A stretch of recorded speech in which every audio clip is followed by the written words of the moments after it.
हैं प्रसंग चल रहा है महाप्रभु श्री कृष्ण चैतन्य देव जी का। माँ जब गंगा स्नान करने जाती हैं तो रास्ते में इनको विष्णु प्रिया जी मिलती हैं। इनको देखकर लगता है कि अगर ये हमारी निमाई की बहू बन जाए तो हमें बड़ा सुख मिल जाए।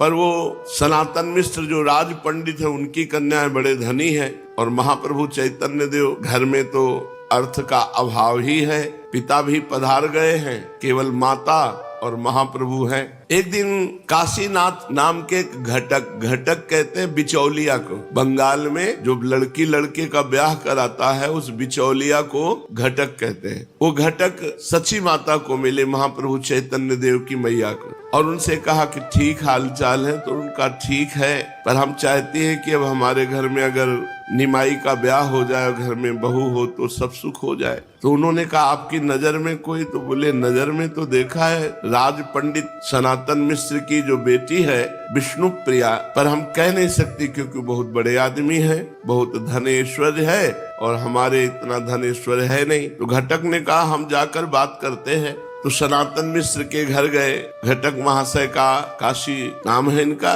काशीनाथ, इनका बड़ा सम्मान किया। तो इन्होंने कहा कि महाप्रभु चैतन्य देव से अगर तुम्हारी बेटी विष्णु प्रिया का ब्याह करा दें तो। अरे उन्होंने कहा ऐसा सौभाग्य कैसे? निमाई तो इस समय भारत के माने हुए पांडित्य को जो दिग्विजयी अपने को कहलाते थे उनको परास्त कर दिया। इतना उच्च कोटि के विद्वान हैं, भला वो हमारी बेटी से ब्याह कैसे करेंगे? अगर कर ले तो हमारा सौभाग्य। तो उनका हम बात जमाते हैं। बिचौलिया काशीनाथ ने कहा। सनातन मिश्र के यहाँ बात पक्की करके काशीनाथ घटक आ ही रहे थे कि रास्ते में महाप्रभु चैतन्य देव मिल गए। निमाई पंडित वो नमस्कार करते हुए कहा कहो पंडित तुम तो घटाया करते हो, किसको घटा के कहाँ से आ रहे हो? घटक महाशय उनको कहते। तो हंसते हुए घटक ने कहा मैं घटाता नहीं हूँ, मैं जोड़ता हूँ, 1 से 2 करता हूँ। 1 से 2 करना तुमको भी चाहता हूँ, तुम एक हो, तुम्हारा ब्याह करवाना चाहता है। कुछ आश्चर्य सा प्रकट करते हुए निमाई पंडित ने कहा मैं आपकी बात का मतलब नहीं समझा, कैसा बढ़ाना स्पष्ट बताइए। जरा आवाज को बढ़ाते हुए जोर देकर घटक ने कहा राज पंडित सनातन मिश्र की पुत्री के साथ तुम्हारे विवाह की बातें पक्की करके आ रहा हूँ, बताओ तुम्हें मंजूर है ना? तो बड़े जोर से हंसते हुए इन्होंने कहा हाँ हाँ हमारा विवाह और राज पंडित की पुत्री के साथ हमें तो कुछ पता नहीं है। कहते कहते हंसते हुए घर चले गए। घटक महाशय को इनकी हंसी से संदेह हो गया कि हमें लगता है कि चैतन्य महाप्रभु को ये विवाह रुचा नहीं। सनातन मिश्र के यहाँ भी खबर पहुंच गई। सुनते ही पूरे घर में उदासी छा गई। सनातन मिश्र ने कहा हम जिस बात की शंका करते थे वही हुआ ना। अरे वो इतने बड़े पंडित हमारी पुत्री से विवाह क्यों करने लगेंगे? और सबसे बड़ी बात कि हमारी बेइज्जती भी तो होगी अगर विवाह नहीं करेंगे। तो बोले राजपुत्री के साथ विवाह तय हुआ था, वो हम इसी बात से डर रहे थे कि कहीं वो ना कह दे। सबको पता चल गया है लड़की का विवाह निमाई पंडित के साथ होगा। यदि ना हो सका तो मेरी बड़ी इज्जत की बात है, लज्जा की बात है। ये सोचकर उन्होंने उसी समय काशीनाथ घटक को बुलाया और अपनी चिंता का कारण बताकर सची माता से स्पष्ट उत्तर लाने की बात कही। घटक महाशय उसी समय चैतन्य महाप्रभु की माता सची माता के पास गए और राज पंडित सनातन मिश्र की पूरी चिंता की बात कह दी। ये सुनकर सची माता ने कहा तुम चिंता मत करो, निमाई मेरी बात को कभी टाल नहीं सकता, मेरी आज्ञा का उल्लंघन नहीं कर सकता, इसलिए मैंने उससे इस संबंध में कोई पूछताछ नहीं की है। आज वो पाठशाला से आवेगा तो मैं उसे पूछ लूंगी। मेरा ऐसा विश्वास है कि मेरी आज्ञा को कभी टाल नहीं सकता। कल मैं तुम्हें इसका ठीक ठीक उत्तर दूंगी। माता का ऐसा उत्तर सुनकर घटक अपने घर को चले गए।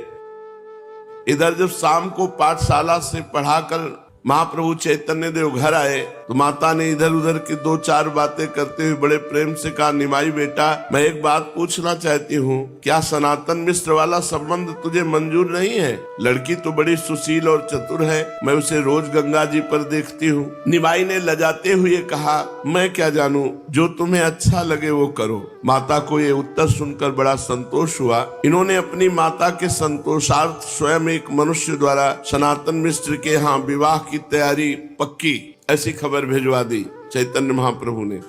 इस खबर के पाते सनातन मिश्र के घर में फिर दुगना आनंद छा गया और धूमधाम के साथ पुत्री के विवाह की तैयारियां करने लगे। इधर निमाई पंडित के पास इतना द्रव्य नहीं था कि वे राज पंडित की पुत्री के साथ खूब समारोह के साथ विवाह कर सके। इसके लिए वे कुछ चिंतित से हुए। धीरे धीरे इस बात की खबर इनके सभी विद्यार्थी तथा स्नेहियों को लग गई। विद्यार्थी बड़े प्रसन्न हुए, आकर कहने लगे कि गुरुजी, ज्योनार की मिठाइयां तो खूब खाने को मिलेंगी। सनातन मिश्र तो राज पंडित ठहरे, खूब जी खोलकर विवाह करेंगे, बढ़िया बढ़िया मिठाइयां बनावेंगे, खूब आनंद रहेगा। ये सब विद्यार्थियों की बातें सुनकर निमाई पंडित हंस देते। उस समय नवद्वीप में बुद्धिमंत खां ही सबसे बड़े जमींदार थे। वे उस समय के एक प्रकार के नवद्वीप के राजा ही समझे जाते थे। निमाई पंडित से वे बहुत स्नेह करते थे। इनके विवाह की बात सुनकर वे इनके पास पाठशाला में आए। जिनके चंडी मंडप में पढ़ाते थे वे मुकुंद संजय भी वहीं बैठे थे। उन्होंने इनका आगत भाव किया, स्वागत किया। बुद्धिमंत खां ने कहा, निमाई पंडित, सुना है तुम्हारा विवाह हो रहा है, ये बात कहाँ तक सच है? और सुना है अब की राज पंडित की पुत्री आपने पसंद की है। कुछ लजाते हुए इन्होंने कहा, आप जो भी सुनेंगे वो सत्य ही है। भला आपके सामने झूठ बात कहने की किसी की हिम्मत हो सकती है? इस उत्तर से प्रसन्न होकर बुद्धिमंत खां ने कहा, तब तो खूब मिठाई खाने को मिलेगी। हाँ, एक प्रार्थना ये है कि आपकी तरफ से जितना विवाह का खर्चा होगा उसकी जिम्मेवारी हम ले रहे हैं। देखो, जो भगवान के भरोसे होता है, भगवान न जाने कहां से व्यवस्था कर देते हैं। महाप्रभु सर्वलोक महेश्वर भगवान के ही स्वरूप है, लेकिन प्रगटे तो निर्धन घर में। अब देखो, ब्याह की जरूरत है तो भगवान ने कैसी व्यवस्था कर दी। वहां के जमींदार बुद्धिमंत खां अपने आप आ गए और कहा, विवाह की जिम्मेवारी आपकी तरफ की हम लेते हैं, और लड़की तरफ की तो राज पंडित हैं, उनके पास कोई कमी नहीं। बीच में ही मुकुंद संजय बोल उठे, वाह साहब, सब आप खर्चा करेंगे ऐसा नहीं, अकेले अकेले आपको आनंद नहीं उठाने देंगे। हंसते हुए बुद्धिमंत खां ने जवाब दिया, आप भी अपनी इच्छा पूर्ण कर ले। अरे, बहुत बड़े निमाई पंडित का विवाह हो रहा है और राज पंडित की पुत्री के साथ शादी है। राजकुमार की ही बात खूब ठाट बाट से विवाह करेंगे, आप जितना भी चाहे खर्च कर ले। इस प्रकार विवाह के संपूर्ण खर्च का भार तो इन दोनों महाधनियों ने उठा लिया। अब निमाई इस बात से निश्चिंत हो गए। फिर भी उन्हें बहुत सा काम करना बकाया था। विद्यार्थियों की सहायता से सब विवाह की तैयारियां करने लगे। सभी बड़े बड़े पंडितों को निमंत्रण किया गया। विद्वान मंडली में ऐसा एक भी पंडित नहीं बचने पाया जिसके पास निमंत्रण न पहुंचा हो। इधर पूर्वोक्त दोनों धनाढ्यों ने विवाह के लिए गाने, नाचने का, आतिशबाजी का, फुलवारी का, अच्छे अच्छे बाजों का और भी सजावट के बहुत से सामानों का भली भांति प्रबंध किया। नियत तिथि के दिन अपने स्नेही बहुत से पंडित विद्यार्थियों और अन्य गणमान्य सज्जनों के साथ बारात सजाकर निमाई पंडित विवाह के लिए चले। वे आगे आगे पालकी में जा रहे थे, दोनों ओर चवर ढुराए जा रहे थे, सबसे आगे भांति भांति के बाजे बज रहे थे। इस प्रकार खूब समारोह के साथ वे सनातन मिश्र के द्वार पर जा पहुंचे। मिश्र जी ने सब लोगों का यथोचित खूब सम्मान किया। सभी के ठहरने, खाने पीने और मनोरंजन का उन्होंने बहुत ही उत्तम प्रबंध कर रखा था। उनके स्वागत सत्कार से सभी लोग अत्यंत प्रसन्न हो गए। गोधूली के शुभ लगन में निमाई पंडित ने विष्णु प्रिया का पानी ग्रहण किया। ब्राह्मणों ने स्वस्त्ययन पढ़ा, वेदज्ञों ने हवन कराया। इस प्रकार विवाह की सभी लौकिक तथा वैदिक कृत्य बड़े ही उत्तमता के साथ समाप्त हुए। विष्णु प्रिया ने पतिदेव के चरणों में आत्मसमर्पण किया। देखो, पहले ये था माता पिता या घर के बड़े बूढ़े ब्याह तय कर आए और ब्याह हो गया, तब वधू को देख पाता था लड़का। अब आजकल ये जो सब गंदी बातें चली हैं, बॉयफ्रेंड गर्लफ्रेंड, तो बहुत हानिकारक है ये गृहस्थी में। जो चंचल लड़कियां हैं, कई कई लड़कों से प्रेम करती हैं, वो भला एक पति के पास कैसे ठहर पाएंगी?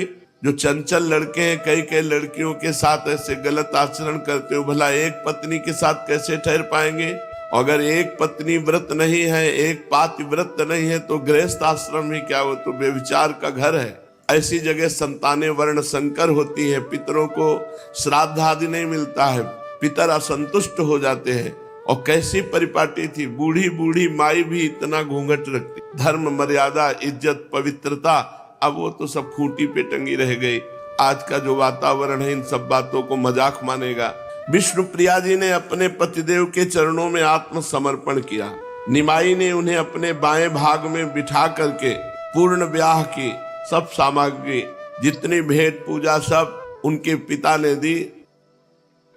साथ लेकर विद्यार्थियों के साथ ब्याह संपूर्ण होकर के जाने को तैयार हुए।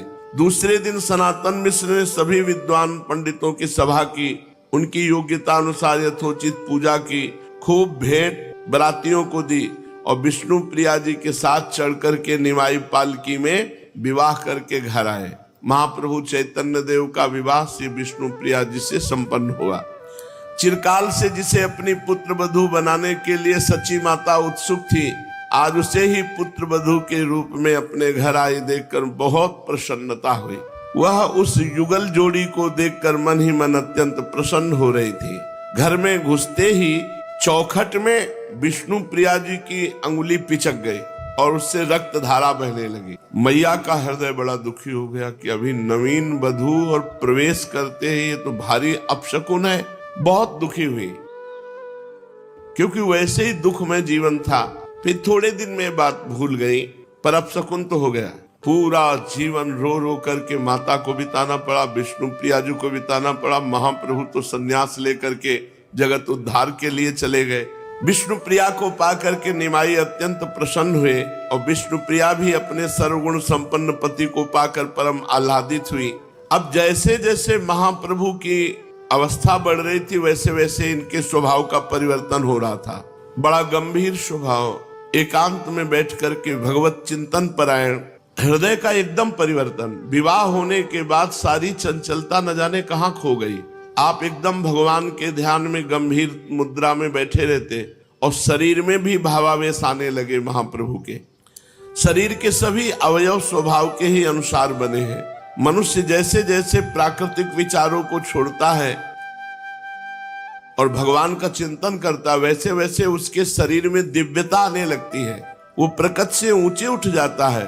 उसका पांच भौतिक शरीर फिर अधिक काल टिकता नहीं है। इसीलिए बड़े बड़े महापुरुष जवानी अवस्था में, कम अवस्था में शरीर छोड़कर पधार गए, क्योंकि जब भगवद आवेश आता है तो इस शरीर सह नहीं पाता, पंचभूतों से बना हुआ, और कोई न कोई भयानक रोग बन जाता है या कोई भयानक परिस्थिति बन जाती है और उनका शरीर छूट जाता है। ये महापुरुषों में होता है। तुम लोग मत डरो हाँ कि हमारा शरीर छूट जाएगा। इस कोटि के महापुरुष नहीं हो कि तुम्हारा शरीर छूट जाएगा। नहीं, लोग सुनकर के कहते ना कि भक्ति करे तो पूरा परिवार बर्बाद हो जाता है। तुम उस कोटि के भक्त नहीं हो। जिस कोटि के हो, खूब खाओ पियो, थोड़ा नाम जप कर लो, कीर्तन कर लो, जी ले, बस ऐसे है। इस कोटि के भक्त थोड़े कि भावावेश आ गया और शरीर छूट जाएगा। वो कई प्रश्न करते हैं, इसलिए हम बताते जाते हैं बीच बीच में कि तुम उस कोटि के नहीं हो कि तुम्हारा शरीर छूट जाएगा। शरीर को तो ममता से पकड़े हुए हो, तुम्हारे अंदर ऐसे भाव आने वाले नहीं। भावुक ज्ञानी और प्रेमी महात्मा कम अवस्था में शरीर छोड़कर जाते हुए देखे गए। भगवान शंकराचार्य जी बहुत कम अवस्था में, चैतन्य देव महाप्रभु जिनका चरित्र सुन रहे हैं, ज्ञानेश्वर, स्वामी राम तीर्थ, जगत बंधु, ये बड़े बड़े महापुरुष अल्प अवस्था में शरीर को छोड़ करके चले गए। कारण कि पंचभूतों में इतनी सामर्थ्य नहीं है कि उनके भावावेश को सह सके, तो फिर शरीर किसी न किसी बहाने अस्वस्थ हो जाता है और शरीर छूट जाता है। हाँ, कोई कोई महापुरुष अपने संकल्प का कुछ अंश देकर लोक कल्याण की जिसे भगवान ने सेवा दी है, वो अपने शरीर को बनाए रखते हैं। फिर भी उनमें भावुकता की अपेक्षा ज्ञानांश की अधिकता होती है। जिनके शरीर बचे रहते हैं, ज्ञान अधिक होता है और वो अपने संकल्प से भगवान की आज्ञा पालन करने के लिए शरीर को बनाए रखते हैं। इसलिए सभा को उपदेश आदि देने की उनमें क्षमता बनी रहती है। जब भावुकता की चरम सीमा पहुंचती है तो संकल्प करने का होश ही नहीं रहता और शरीर असमर्थ हो जाता है। फिर वो झेल नहीं पाता, प्रेम को झेल पावे शरीर ऐसा नहीं। जब हृदय में सहसा प्रबल भावुकता का उदय होता है तो निर्बल शरीर उसको सहन नहीं कर सकता। किसी किसी का शरीर तो उसी वेग में शांत हो जाता है। बहुत से उसे सहन तो कर लेते हैं, किंतु भारी रोगों से युक्त हो जाता है शरीर, असाध्य रोगों से। असाध्य रोग ही प्रेम को रोक सकता है, असाध्य रोग ही प्रेम के वेग को सह सकता है, नहीं दूसरे की सामर्थ्य नहीं है। जिनसे भगवान इस जगत में कुछ मंगल कराना चाहते हैं, वे उस वेग को पूर्ण रीति से आने ही नहीं देते अगर आ भी गया तो सहन करने की सामर्थ्य दे देते हैं, किंतु उनके शरीरों पर भी उसका असर पड़ता है। इसलिए प्रायः भावुक शरीरों में अतिसार, वायु रोग, ये बड़े भयंकर भयंकर रोग हो जाते हैं। तुम्हारे नहीं होंगे, हाँ कि अब हम भजन करेंगे तो भयंकर रोग हो जाएंगे तो भजने छोड़ दे, ये उनकी बात है जो भावावेश में रहते हैं। बड़े असाध्य रोगों का सामना उनके शरीरों को करना पड़ता है। संसारी लोगों को रोग, ये रोग नहीं होते और सब होते। ये तो बात होती है कि इतना प्रेम का वेग होता है कि किडनी, लीवर, हृदय सबकी सामर्थ्य हाथ उठा देते हैं, सब उस प्रेम को झेलने की सामर्थ्य नहीं रहती, तभी अल्प अवस्था में शरीर छूट जाता है। और भगवान जिससे मंगल कराना चाहते हैं जितने समय तक, उतने समय तक उनका शरीर रहता है। संसारी लोग तो प्रायः 40-50 वर्ष की अवस्था के बाद शरीर उनका रोगी होता है, लेकिन भावुक के हृदयों में ये उद्वेग के रूप में रोग जागृत हो जाता है। ये साधारण रोग नहीं है, ये प्रेम रोग को सहने के लिए दिया जाता है। जैसे हमने बताया एक बार सत्संग में कि एक शीशा है, उसे अगर आप एक कंकड़ मारो टूट जाता है, लेकिन उसे गरम ठंडा, गरम ठंडा, ठंडा गरम ऐसे प्रक्रिया की जाती है तो बुलेट प्रूफ हो जाता है, गोली मारो तो भी नहीं टूटेगा। ऐसे ही दुख सुख विपत्ति, दुख सुख विपत्ति भगवान दे देकर अपने भक्त को इतना मजबूत कर देते हैं कि भारी से भारी विपत्ति में भी वो चलायमान नहीं होता। किसी को वायु रोग हो जाता है, किसी को मस्तिष्क रोग हो जाता है, किसी को उन्माद रोग हो जाता है। ये जरूर हो जाते हैं प्रेमियों को, हमने देखा है, पूरा शरीर कांपता रहता है। वायु रोग हो गया, उन्माद, बोलते रहते हैं बेमतलब, क्या बोल रहे हैं, कोई मतलब नहीं है, कोई तुकतान नहीं है, उन्माद अवस्था।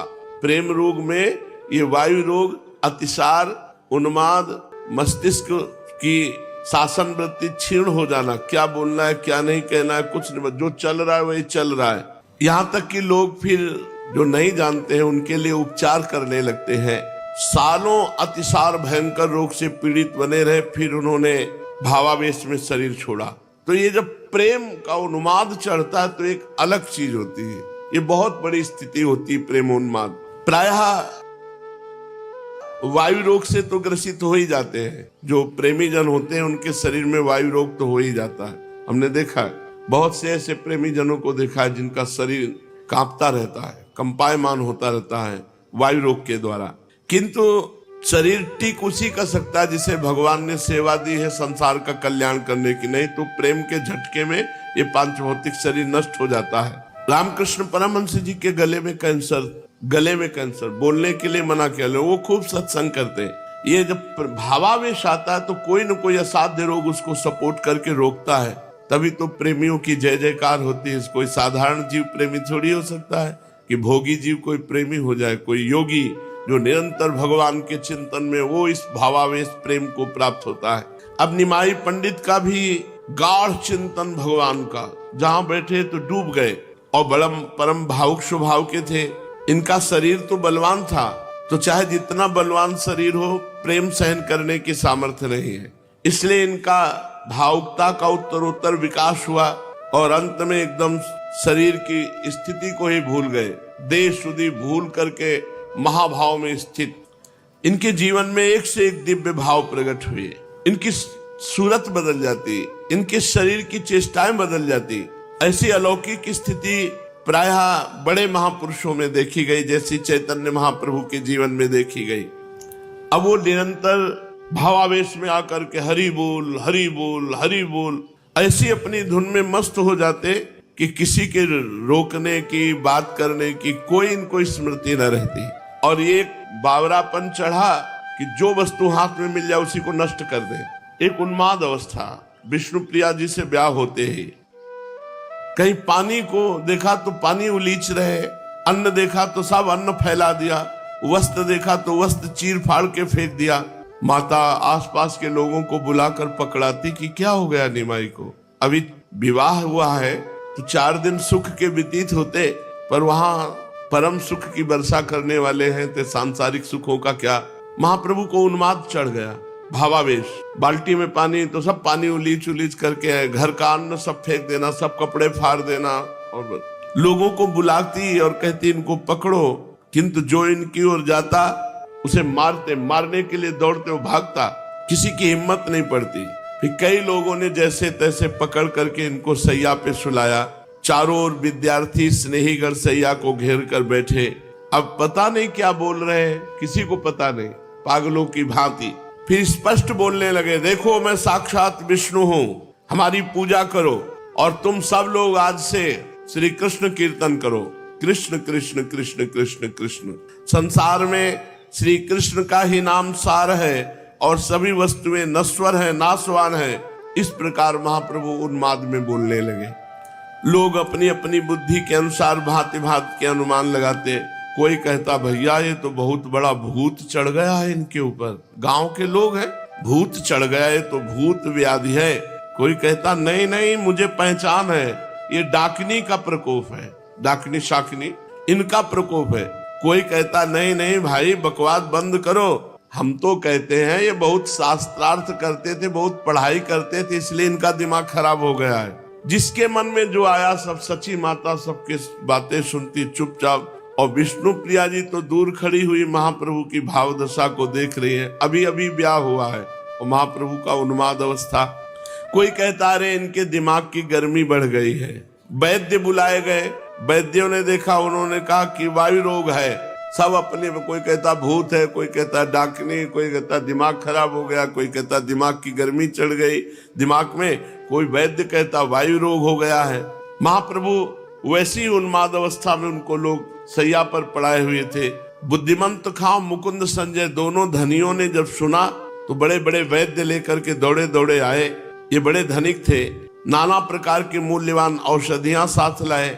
वैद्यों की सम्मति से विष्णु तेल, नारायण तेल और भी बहुत सी दिव्य औषधियां महाप्रभु के लगाई गई। भांति भांति के उपचार किए गए, उनसे कोई फर्क नहीं पड़ा। स्वाभाविक ये धीरे धीरे स्वस्थ हुए। जब स्वस्थ हुए तब देखकर सब प्रेमियों को, विद्यार्थियों को, सची माता को, सबको सुख मिला। अब ये फिर धीरे धीरे अपनी पाठशाला में जाकर अध्ययन कराने लगे। अब इनके स्वभाव में बहुत कुछ परिवर्तन हो गया।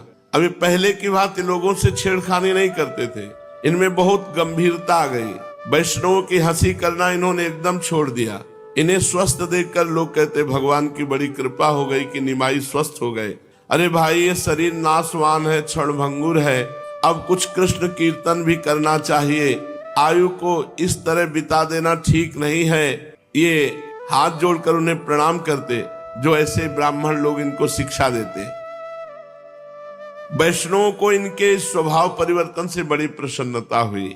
अब ये नियमित रूप से भगवान की पूजा करने लगे। निमाई पंडित तुलसी दल आदि से भगवान की अर्चना वंदना करना, संध्या पूजा करके पढ़ाने के लिए जाते। सभी विद्यार्थियों के सदाचार के ऊपर अत्यधिक ध्यान रखते। मस्तक पर तिलक होना चाहिए। बिना तिलक के जितना भी पूजा भजन साधन होता है वो व्यर्थ माना जाता है। इसलिए चाहे रज का तिलक हो, चाहे चंदन का तिलक हो, मस्तक पर आचार्य परंपरा का तिलक होना चाहिए। अगर कुछ ना हो तो रज लेके ऐसे लगा लो, पर मस्तक खाली नहीं होना चाहिए। जो तिलक नहीं लगाता उसको बुलाते और कहते, आज तिलक क्यों नहीं लगाया? फिर सबको सुना के कहते, जिसके मस्तक पर तिलक नहीं होता उसका संध्या वंदन भजन साधन सब व्यर्थ हो जाता है। इसलिए आज के बाद कोई तिलकहीन ना रहे, ऐसा महाप्रभु चैतन्य देव कहते। और पहले जाकर संध्या वंदन करके तिलक धारण करके तब हमारी पाठशाला में आओ। फिर समझाने लगते, देखो भाई भगवान का भजन ही सब कुछ श्रेष्ठ है। जितना भी संसार में तुम श्रेष्ठ देख रहे हो ये सब नाशवान है। सत्य है भगवान का भजन। इसलिए कम से कम प्रातः काल संध्या के समय और सायंकाल संध्या के समय बैठ करके संध्या तर्पण आदि करे, भगवान का भजन करे, मस्तक पर तिलक धारण करे। महाप्रभु का उपदेश विद्यार्थियों पर बहुत पड़ा। ये भाव में भर करके भक्ति भागीरथी गंगा जी के समीप जाते और सब विद्यार्थियों के साथ स्नान करते हुए अब कृष्ण कीर्तन करते। निमाई के हृदय में भक्ति के स्रोत का उदय हो गया। भक्ति भागीरथी अब नवद्वीप में बढ़ने वाले हैं, क्योंकि महाप्रभु का स्वभाव परिवर्तन हो गया। जहाँ चंचल स्वभाव था वहाँ गंभीर स्वभाव, जहाँ विद्वता थी वहाँ कृष्ण नाम कीर्तन, कृष्ण प्रीति। भक्ति तथा मुक्ति का प्रधान और मुख्य कारण है कर्म। निष्काम और सकाम भेद से कर्म दो प्रकार का है। सकाम कर्म से भोग प्राप्त होते हैं जो बहुत अच्छे कर्म करने वाले सकाम है वो भूलोक, भूअरलोक, स्वर्गलोक बस यहीं तक जाते हैं, और जो निष्काम कर्म करने वाले हैं वो मोक्ष को प्राप्त होते हैं। जो हृदय प्रधान साधक है उन्हें निष्काम कर्मों के करते रहने से साधु महात्माओं में प्रीति उत्पन्न होती है। फिर महात्माओं के अधिक संसर्ग में रहने से उन्हें भगवत कथा में श्रद्धा उत्पन्न हो जाती है। भगवत कथाओं में श्रद्धा उत्पन्न होने से भगवान के गुणों में प्रीति होती है। भगवान के गुणों में प्रीति होने के बाद भक्ति उत्पन्न होती है, और भक्ति ही अंतिम साध्य वस्तु है।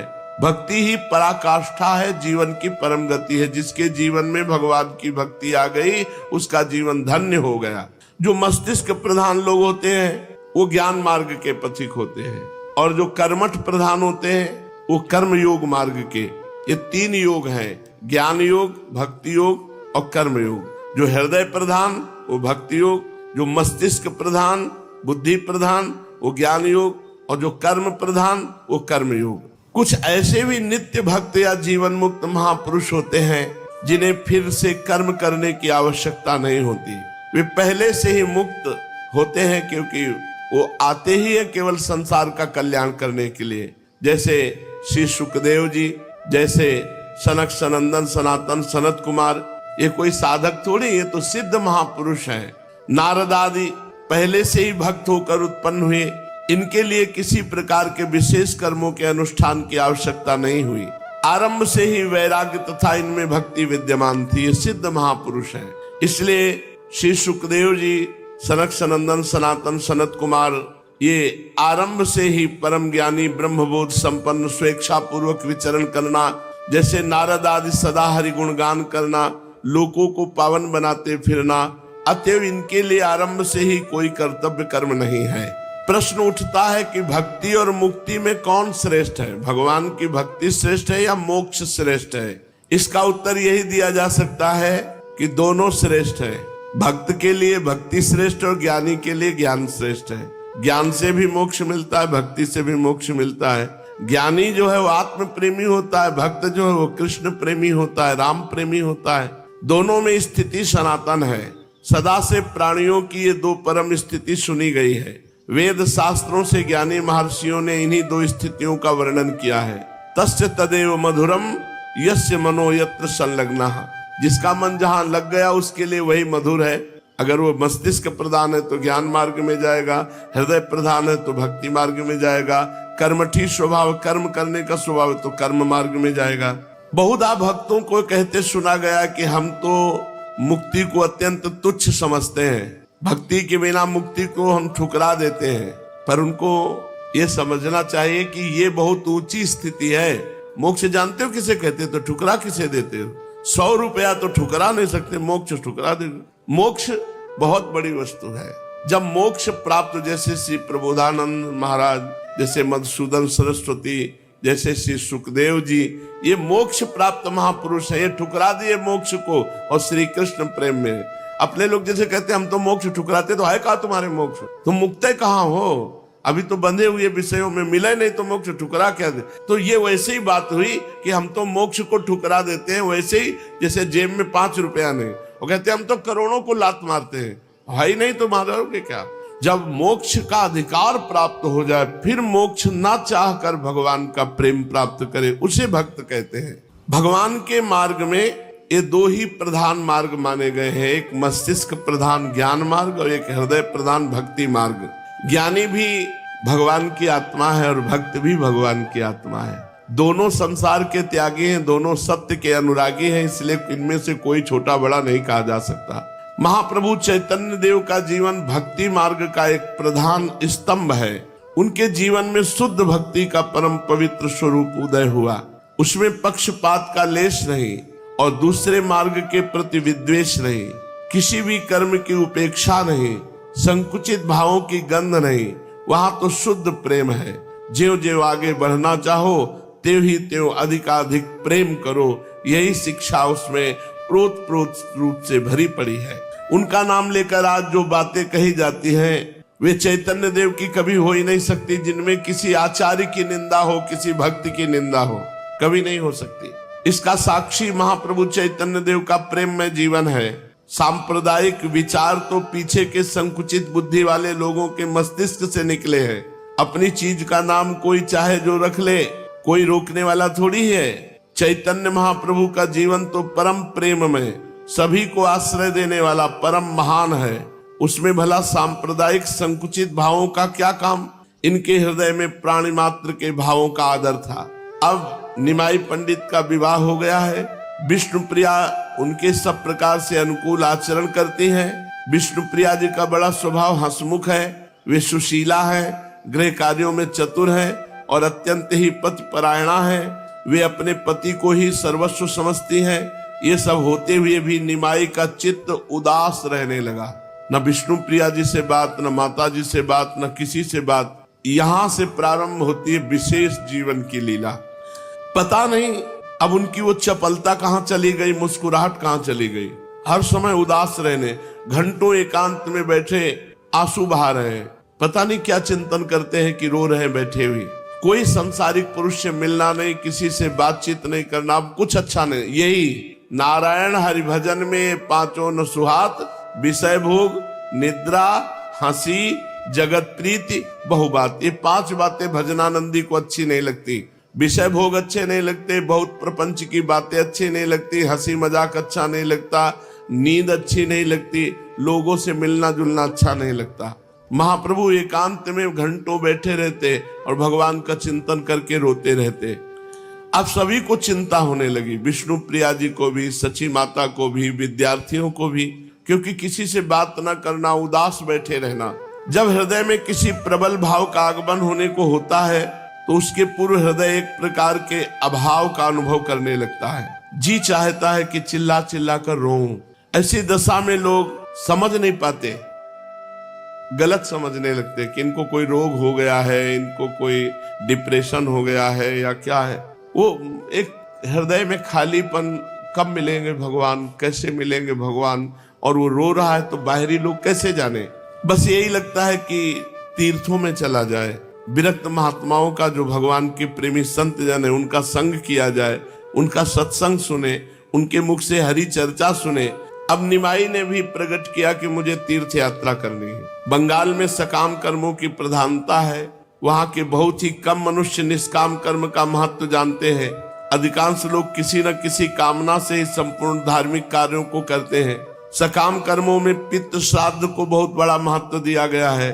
स्मृतियों में पितृ कर्मों से भी देव कर्मों की अधिक महत्ता दी गई है। गृहस्थियों के लिए पितृ कर्म बड़ा मुख्य बताया गया है। पितृ कर्मों में गया धाम में जाकर पितरों के श्राद्ध करने का बहुत भारी महात्म वर्णन किया गया है।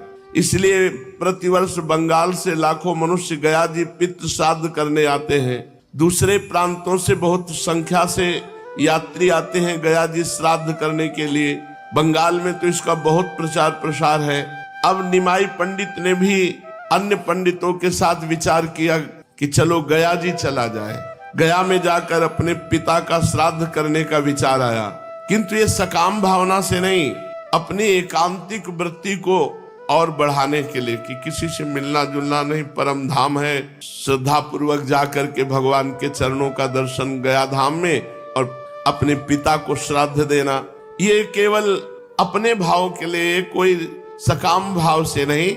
महाप्रभु ने सब ब्राह्मणों के साथ, जो विद्यार्थी भी थे, कुछ अध्यापक भी थे, जो साथ में तैयार हुए, तो महाप्रभु गया धाम की यात्रा करते हैं। तो आगे का प्रसंग है तो वो आगे फिर वर्णन करेंगे, नहीं तो अगर चले थोड़ा तो बीच में रोकना पड़ेगा।